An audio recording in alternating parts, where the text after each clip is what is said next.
16 വയസ്സുള്ളൊരു പെൺകുട്ടിയും 20 വയസ്സുള്ള ഒരു ആൺകുട്ടിയും പ്രണയത്തിലാണ്. അവർ വളർന്നു വലുതായി കല്യാണം കഴിക്കുന്നു. അതാണല്ലോ ഇപ്പോഴത്തെ ട്രെൻഡ് എന്ന് പറയുന്നത്. അതിനടിയിൽ ഗ്രൂമിംഗ് ആണെന്നൊക്കെ പറഞ്ഞ് കമൻ്റ് ഇടുന്ന ആൾക്കാരോട് എനിക്ക് ഒരു കാര്യം മാത്രമേ പറയാനുള്ളൂ. നിങ്ങൾ സിംഗിൾ ആണെന്നുള്ളത് കൊണ്ട് അവർ കല്യാണം കഴിച്ചതിൽ കണ്ണുകടി ഉണ്ടായിട്ട് കാര്യമല്ല. നമ്മുടെ നാട്ടിൽ ടീനേജ് ലവ് എന്ന് പറയുന്നത് ഇല്ലീഗലായിട്ടുള്ളൊരു കാര്യമല്ല. ഇത് പോക്സോ ആവുന്നത് എപ്പോഴാണ്?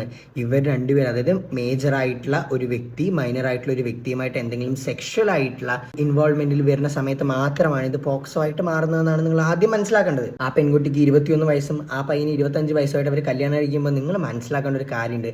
ഇത്രയും വർഷം, അതായത് 5 വർഷം ഒരാളിൽ തന്നെ നിന്ന് കഷ്ടപ്പെട്ട് തങ്ങൾ പ്രണയിച്ച ആളുകളെ സ്വന്തമാക്കാൻ വേണ്ടി കഷ്ടപ്പെട്ടവർ കല്യാണം കഴിച്ച് സുഖമായിട്ട് ജീവിക്കുകയാണ് അവിടെ ചെയ്യുന്നത് എന്നുള്ളതാണ്. നിങ്ങളെ കൊണ്ടത് പറ്റിയില്ല എന്നുള്ളതിൽ നിങ്ങൾക്ക് വിഷമം തോന്നിയിട്ട് എന്താ കാര്യം?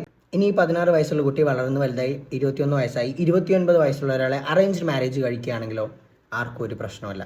നേരത്തെ കല്യാണം കഴിച്ചത് ആ ഗ്രൂമിങ്ങിൻ്റെ പ്രശ്നമായിരുന്നു. ഇതൊരു പ്രശ്നമല്ല, കാരണം രണ്ടുപേരും അഡൽട്ട്സ് ആണല്ലോ.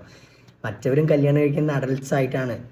അവരുടെ പ്രണയം നല്ല രീതിയിൽ കീപ്പ് ചെയ്ത് കൊണ്ടുപോയി എന്ന് മാത്രമേ ഉള്ളൂ. അവരുടെ ഇടയിൽ അത്തരത്തിൽ എന്തെങ്കിലും പ്രശ്നങ്ങൾ ഉണ്ടായിട്ടുണ്ടെങ്കിൽ മാത്രം അതിനെ പോക്സോ എന്ന് പറയാം. അല്ലാതെ ടീനേജ് ലവിനെ എല്ലാത്തിനെയും ആ ഒരു കഴപ്പിൻ്റെ കണ്ണോടുകൂടി കാണുന്നത് ശരിയായിട്ടുള്ളൊരു കാര്യമാണെന്ന് എനിക്ക് തോന്നുന്നില്ല.